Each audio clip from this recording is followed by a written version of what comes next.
struggled with these two areas, lack of confidence and her imposter syndrome. On identifying the superpowers gave her the confidence, and she applied for a very senior, very high-profile secondment, which she got.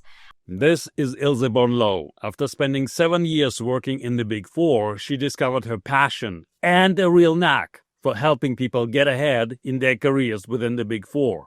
In this podcast, Ilze shares how even introverts can gain more influence and rise through the ranks of the Big Four. But her mission doesn't stop there. She also coaches people who want to transition out of the Big Four and do it without taking a pay cut. One of the previous guests on this podcast left a mystery question for you. But before we get to that, I have a few questions of my own. Imagine you are on a long elevator ride with someone who works at a Big Four accounting firm, and they ask you what you do as a coach. How would you explain the problem you solve and who your coaching is for? I'm a career coach to professionals working in Big Four audit and advisory services firms, specifically on two key areas. The first one, feeling stuck in your career progression. Many people feel frustrated, unsure about next steps, or stuck in a one-size-fits-all career path. I help my clients to take control of their career and come up with strategies and techniques to advance to where they want to go and achieve their goals. The second area is transitioning out of Big Four. For those who want to transition out of Big Four into industry, if you don't have the right skills or the right network, you might need to take a step down or a pay cut. If you want to avoid that, you need to set yourself up for success before making that move. So I work with my clients to build their skill sets out, build their network so that they can go after the roles that align with their ambitions and hit the ground running when they get into that role. I worked in Big Four for 7 years, so I understand the challenges. And unlike your traditional performance manager in Big Four, I am focused on helping you come up with the right strategies and get the right tools and techniques to excel in your career and achieve your ambitions. Interesting. So you're saying there's a way to transition out of the Big Four without taking a pay cut? Yes, that's possible, but you need to have a plan to do that. And I would advise clients to take the time to set a strategy in place. So if that is, like some people want to become partners. You join Big Four, you fall into this career path that you qualify, then you're assistant manager, etc., up until partner. And some people want to do that. They want to go become a partner. Other people don't. They want to get out at some level. And I've seen many directors having exactly this problem that I outlined. They want to get out, but now they don't have the right skills. So if you take the time, and I would say a year, develop in the areas you would need outside of the firm, get a good network in place, have mentors, have advisors in that area. It is possible to do that. It is possible to get a role that makes you happy, that aligns with your goals financially, but also professionally. Interesting. Coaching is often about helping people break free from limiting beliefs or lies we tell ourselves. What's a lie you used to believe? When I worked at Big Four, I used to believe, I'm a huge perfectionist. So I used to believe that before I could do anything on a new project or write a paper, let's take that as an example, before I could write a technical paper, I had to go and do hours and hours of research first before I could put pen to paper, so to speak. So I had to become a subject matter expert before taking any action. And since then, I've learned that that's not the right way to do it, because in that way, I would procrastinate also. So what I tell my clients and what I tell myself also all the time is when I'm out of my comfort zone or doing something new or taking on a big project, not to fall into this lie of, I need to know everything first to have it perfect before I can take action. I start taking the action while I'm doing the research. So if I need to write a technical paper, tying into my example, while doing the research, I would just be copying things onto pages, starting to think how I could do the outline. So it's that thing about not delaying taking action, but taking action from the start. Interesting. What got you started on your coaching journey, helping professionals at the Big Four? Was there a pivotal moment or experience that started you on this path? So I came to the UK about 7 years ago now, and I had just gotten married. I ended up working on jobs that were out of town, so I was away from my husband, worked crazy hours. The culture shock was massive, and I found myself in a very deep depression. I got very depressed, and my husband and I went to see a life coach to see if it could help us acclimate to the UK a bit more. And that man was amazing. He helped us through a whole process. He had a whole set of tools and techniques. And essentially, it changed my perspective. I was someone who used to be so focused on the negative aspects, firstly seeing the negative and then trying to see the positive. It changed me to focus on positive first and then the challenges related to that. So it transformed me. And through that, I saw the power of coaching. And it was through life coaching in this instance. And essentially, it's just someone with tools and techniques there to support you appropriately. So that motivated me to help people like me in industry, help professionals. So I did my executive coaching certification and my career coaching certification. And I've always been very passionate about personal development and continuous improvement. So I'm using all of this to be able to live out my passion and help people like me. Oh, wow. That sounds amazing. That's an amazing story. Now, in a chat previously, you mentioned that a lot of your recent client conversations revolve around networking and influence, especially within the context of a large firm. Why do you think these topics are so prevalent, so important right now, especially for those working in the Big Four? It's prevalent. I see its prevalence in my conversations because many times it's the answer to someone's challenge or problem. So, for instance, if you're frustrated with slow career progression, a good way to help you or accelerate that is to have a mentor or to have advocates in the firm or connect with the right people that can help position you correctly or can help point you to resources that you need to gain the skills that you need. Also, you might find yourself spending so much time researching something or trying to solve a client problem. If you have a network, you can just reach out to them, other people with other skills, with other knowledge, and leverage that to help you. Building a network and building influence, that's something that's very abstract. It's not tangible. You can't measure it. And you'll probably never get to a point where you'll say, oh, I've mastered it or I've gotten to 100%.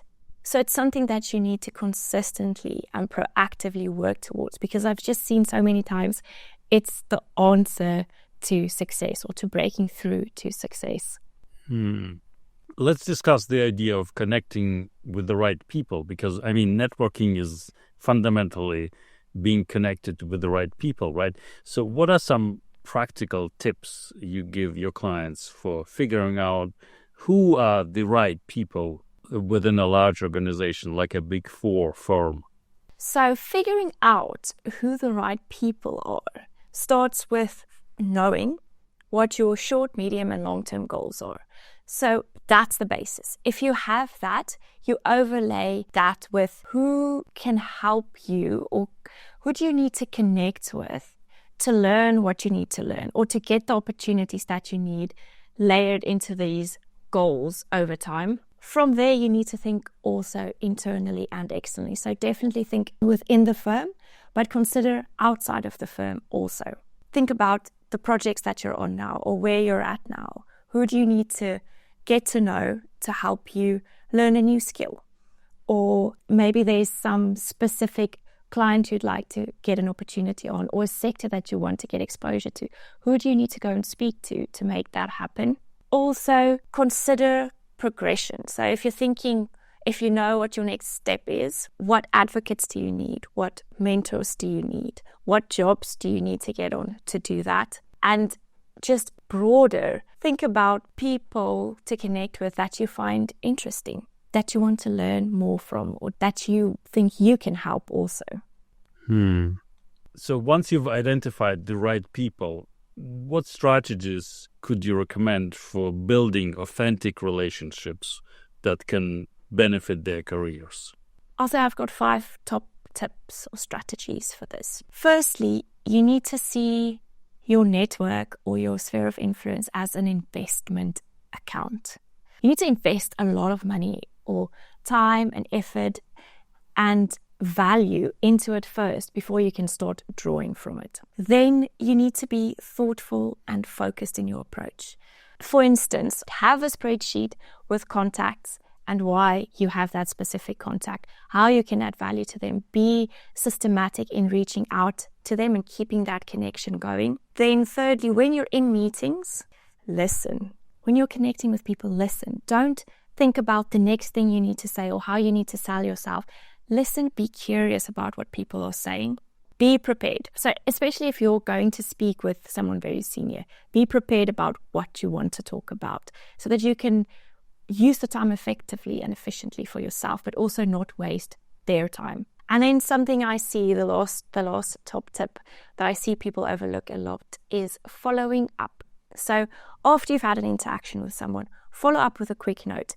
Maybe you talked about something and you could go back and look for an article or look for some way to add value to them already. Do that because it makes you memorable and it ties back into having the mindset of seeing the relationship as an investment and you're investing into that person. I imagine that last one, following up, could be a big point because this is something almost nobody does. Exactly. What are some common obstacles you notice that hold people back at the Big Four when it comes to networking or building influence? And how do you help your clients overcome those challenges and position themselves for success? The 3 most common areas. Firstly, people don't value their current networks. You need to remember that the people you work with now, your peers, or the clients you work with now, in 5 or 10 years, they could be the ones connecting you to really great opportunities. I had a client who she wanted to get out of the Big Four. She wasn't happy there anymore. And she kept contact with one of her previous clients who ended up being the CFO of a new startup. So she met up with this previous client just for a coffee chat because they maintained the relationship. And she ended up hearing about an opportunity at the startup. So she went for it, she interviewed for it, she got the job. Great opportunity for her. That's just an example of keeping and maintaining those networks. So I help clients to set strategies, to be thoughtful in their approach to networking and maintaining their networks. The second area I see so much is lack of confidence and imposter syndrome. So there are many reasons for people to have lack of confidence or experience imposter syndrome. I had a client recently that struggled with these 2 areas, and for her, we addressed her lack of confidence by doing like a stock count of all her achievements, just literally putting it on a page so that she can see it. She was already a high achiever, so it made it easier because she had achieved a lot and she could see on a page, wow, I can have confidence because look at all the amazing things I've done. And her imposter syndrome, we reframed that for her so that instead of seeing it as a negative thing, seeing it as a positive indicator because she had imposter syndrome because she was engaging with very senior people. She was playing at a higher level. She was putting herself out of her comfort zone. That made such a big impact on her career, and it gave her the confidence to take a next step, broaden her horizon, and she applied for a very senior secondment within the firm. Very high profile secondment, which she got. And we're already seeing ways and thinking about ways to leverage the engagement she has now and the visibility she has for next steps in her career. Another seemingly small area is not being able to have like informal little chats with partners or senior leaders when you meet them at the coffee station. So when you go and make coffee and then all of a sudden a partner is there and you think, I want to speak to them, but I don't know what to say. I spoke to someone the other day who said this exact thing to me. He said, like, he's an introvert and then he gets all flustered. So just having, for instance, a little list of topics, the weather, if you have, it's always a safe, easy one, but things happening in the firm or in the world that you could have a quick 2-3 minute chat with a partner at the coffee station. I mean, those chats shouldn't be long, in-depth conversations. It's just for them to see you and remember you.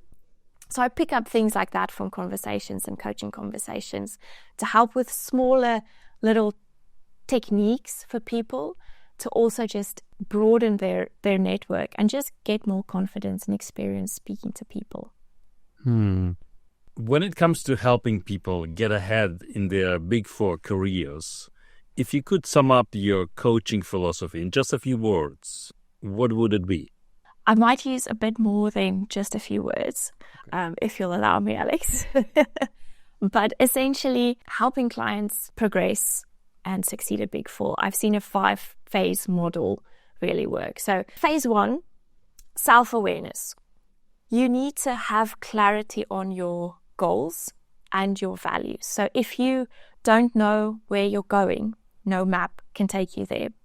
So that's the first phase, to lay the foundation. The second phase is your knowledge, skills, and experience. So you have a job to do, and you have to do that at a high level. You need to know what your strengths and weaknesses are, where your blind spots are. So I'll work with clients to do personality tests, do leadership assessments, get feedback to identify the areas they need to work on and improve on. Then the first phase is progression.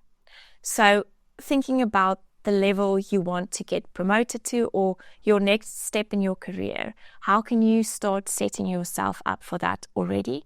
So I'll help clients come up with strategies to do that and identify action plans to start taking already for progression so that when they get to that level, they're also hitting the ground running. The fourth phase is what we're talking about today. It's networking, it's influence. So you need to develop your network and in that way develop your influence because that's where the magic happens. So I work with my clients to do that, to essentially map out who do you need to connect with, how will you connect with them, and keep them accountable to do that and proactively keep doing that. Then the last phase is actually the most important, I think, in Big Four because you see it so much. It's being sustainable, avoiding burnout. So I have a very powerful client example here where my client was feeling very burnt out. She was working long hours and we started working on setting boundaries for her. So the one specific area, she wanted to go to the gym more. She wanted time to exercise and work on her health. So she set aside an hour each day, 7:00 in the evenings. She booked it in her calendar. Her teams knew it. That was her standard habit. Even in busy season, she would go to the gym for an hour. If she had to log back on afterwards, that was fine. She did that, but she protected that hour for herself to recharge. And through doing that, her productiveness and her effectiveness at work got so much better. It improved measurably. She got outstanding ratings at work. It did not affect her work at all, and it gave her confidence because she was feeling good and she was looking good. So it's a seemingly small thing to do, although difficult in Big Four, but it had massive impact on her life. So here's an example of a client I had that had a blind spot that we had to work on. So he was an introvert, but he didn't want to accept that he was an introvert because he had this misconception or this limiting belief that only extroverts can succeed in his area of work. So he didn't want to accept that, and it became a blind spot for him till we started working on it. And I helped him to accept that part that he is introverted, but many introverts are still highly successful. And we work together on identifying the superpowers that introverts have. So introverts have many superpowers because introverts are those people who sit back and listen to engagements. They see everything, they hear, they read between the lines. That's just one of the examples. But through that, we worked on seeing the fact that he's an introvert as a superpower. And he leaned into that. And that helped him in his career because he then communicated better. He focused on using his listening skills, and it gave him more confidence because he didn't feel like, oh, I should be saying something and I'm not. He knew who he was and he knew the strengths he brought to the team, and he played to those strengths. Amazing. Here's a fun question. If you were an animal, which animal would you be? Or put another way, what's your spirit animal when it comes to helping people get ahead in their Big Four careers? I would say a meerkat. And this ties to my South African heritage. You know, where they go up on their little hind legs and they're like scouting the perimeter. They always look so curious and so busy. And I'm naturally very curious. So I like to know things. I'm probably too nosy as well. And I like to know everything and learn new things. So I really identify with, it sounds so funny, but a little meerkat, because I'm just like always trying to see what I can learn and get involved in. Awesome. What's a common misconception about career coaching within the Big Four that you wish more people understood? There are many misconceptions. And it's frustrating because, you know, when you're sick, you call a doctor. When you have car problems, you call a mechanic. People don't realize, they don't tie the need in their career, the frustration, that anxiety, that not being able to know what to do next, I'm stuck. That's a need. To solve that need, you call a coach. You bring in a coach. It's very frustrating to me because I've seen how coaching can help people, and people don't realize that. People think that coaching is either just for underperformers, or they think it's just for very senior people, partners or directors. They don't realize that it can be beneficial to anyone. It could be your superpower. Having a coach could really be your secret weapon to success. Interesting. What's one thing someone working at the Big Four can start doing today to become a better networker or to build more influence within their firm? So one practical step that someone can start doing today is to set aside time each week to reach out to someone new or connect with an existing contact. And it can be something really easy, Alex. It can be just sending someone a note, sending an interesting article, setting up a coffee chat or asking advice on a project. It's those low pressure, consistent interactions that build trust, and people remember you, they remember your initiative, and they keep you in mind for opportunities that come up later. Networking and influence, it sounds like these big concepts, it sounds like a lot of work, but it's just taking the first step. It's just building the momentum. I imagine that those introverts that are very observing and often, come across interesting articles, they could take that tip on board and, just send an interesting article or something to one of their contacts. That's a very good point. It doesn't need to be face-to-face interactions. It can just be keeping contact in that way, and sending an article is adding value to someone also. So it's depositing into that investment account. If you could only teach one lesson to all your future Big Four clients, what could it be? I've been seeing a lot of companies going through redundancy processes, going through big transformational changes. And if I could teach people one lesson, it's to invest in yourself. Don't think your career is a given. Don't think your role is a given. You need to be an individual entity that can move around fluidly and add value and be successful wherever you are. So you need to build that toolbox, build those tools proactively, because you don't know what's going to happen tomorrow. What's a seemingly trivial decision in your life that ended up having a massive impact on your journey?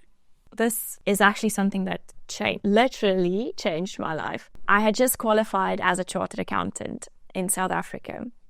and I had a job offer from KPMG. I went on holiday and I got a phone call from a recruiter saying that some partners from EY UK were going to be holding interviews in Johannesburg. Would I be interested? And I thought, I already have a job offer, but it'll be a good experience. So I want to get that experience.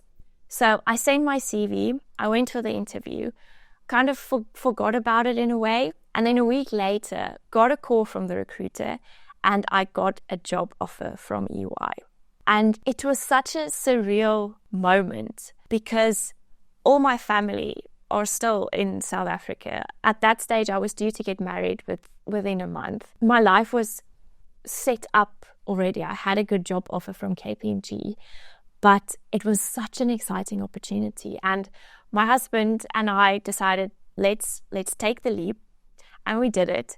And 7 years later, we've built a life here. We have a cheeky little 1-year-old girl, and we're happy. And it was just this one seemingly small decision to put myself out of my comfort zone that changed my life. And I would never want to go back. I'm so glad I did that. All right, it's time for the mystery question left by one of the previous guests for you. Here it is. And this is actually, he went a bit cheeky. He left actually several questions there. Okay. So I'm first going to read all of those questions and then we're going to take them one by one. Okay, let's do it. How do you fail forward in business? What does fail forward mean to you? Did it have any influence on your success? And have you possibly observed others doing it? So let's take it one by one. When you hear fail forward in the context of business, what does it mean to you? Fail forward to me means failing or seemingly failing, but in a way that takes you forward. So failure is just a feedback point. Failure maybe just means, oh, this didn't quite work. Pivot, reset, redirect. So failure shouldn't mean stop, cut it off, I'm done. Failure just means redirecting yourself. So failing forward is through what's perceived as a failure, moving forward or trying something different. That's what I would say it means to me. So did it have any influence on your success, on your journey? I've failed many times.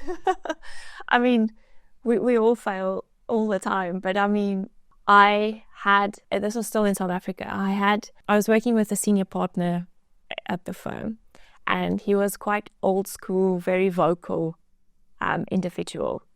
And I had put together a presentation for the client, which it wasn't in his style, and he wasn't happy about it. So he called me into his office, and he used to have this office that the office was like a circle, it's circled out like that, and his office was here in the middle. So if he was upset with you and he maybe raised his voice at you a bit, the whole office would hear it. So when you got called into his office, you knew like trouble was probably coming. So I got called into his office, and he told me everything I did wrong on this project. And I remember afterwards, that was still very early in my career, just sitting at my desk thinking, oh my goodness, how can I even be a chartered accountant? How can I be so bad? After this one experience, it was quite an experience. But after that, I spoke with him, and he explained to me that it wasn't that the information was wrong, it was just that it wasn't in his style.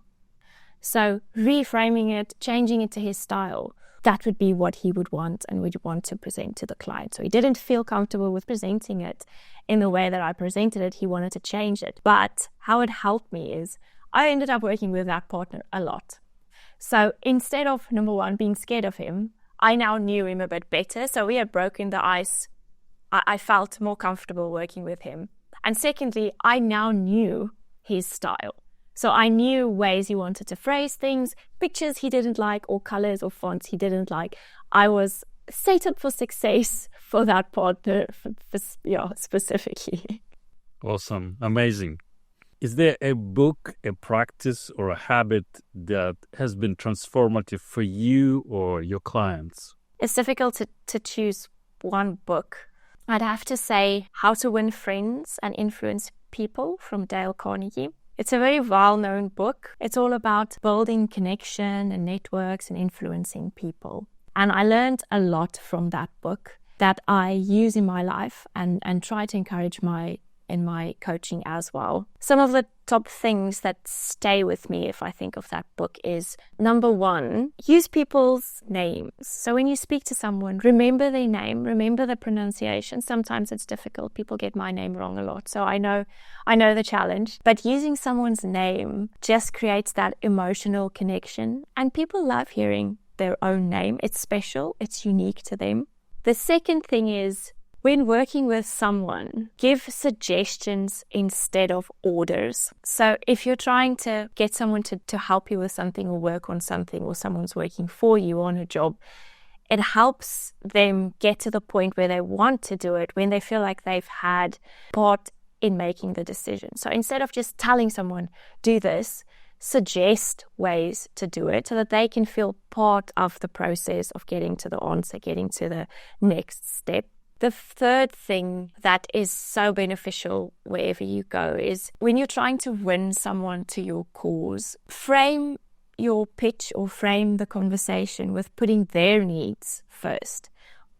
How it could benefit them, putting that first before you talk about your own benefits or the benefits of the client or whatever. Frame it and start it with saying, this is how it's going to benefit you. This is how it's going to help you. I also have a habit. And this is from a client example. I had a client who struggled with procrastination, and he was working on a project at work that he just did not enjoy. So whenever he had to work on this specific project, he would find himself sitting at his laptop procrastinating. And we came up with a small trick, basically, of taking a sticky note and just writing on it, just do something, and putting that sticky note on his laptop. So whenever he would sit and try and procrastinate, his eye would fall on that sticky note, and it would be a prompt for him to just start. So just do something. And you know how when you start something, 5 minutes, 10 minutes, 50 minutes, all of a sudden you're busy, you're working on it, you're in the flow. It helped him so much with procrastinating on that project and at work that he started putting sticky notes throughout his whole house. So he saw that all the time, and it just reinforced this habit of, when he wanted to procrastinate with something, he had that pop up in his mind of, just do something, just start. And it helped him so much, and I could see how much it helped him that I started doing it as well.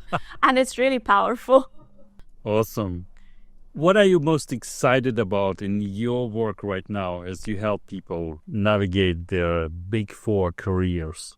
I've been coaching for a number of years now, but I recently formally started my own business. It's called Everise Executive Solutions. And I work part-time as a chartered accountant, but I want to help people play at the next level. I want to help people succeed and perform at top levels. And that's my passion: personal development, continuous improvement.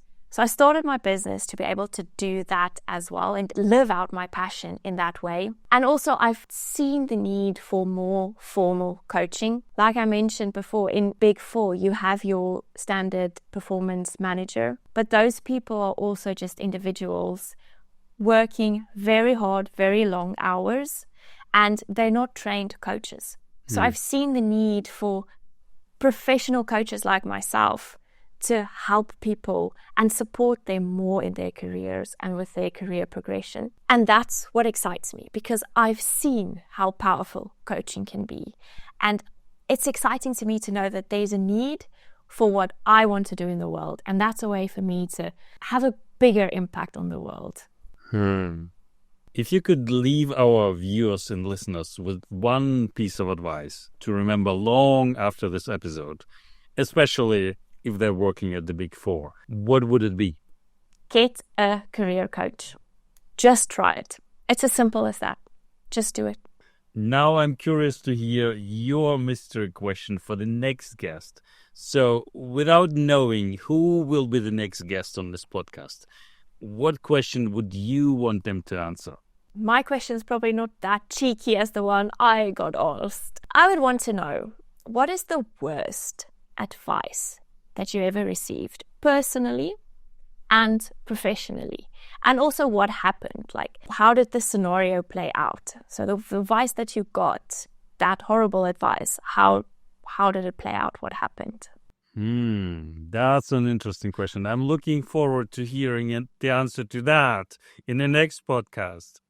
Ilze, thank you so much for sharing your insights with us today. I hope our listeners and viewers like and share this episode and join us next time on the Top Coaching Leaders podcast.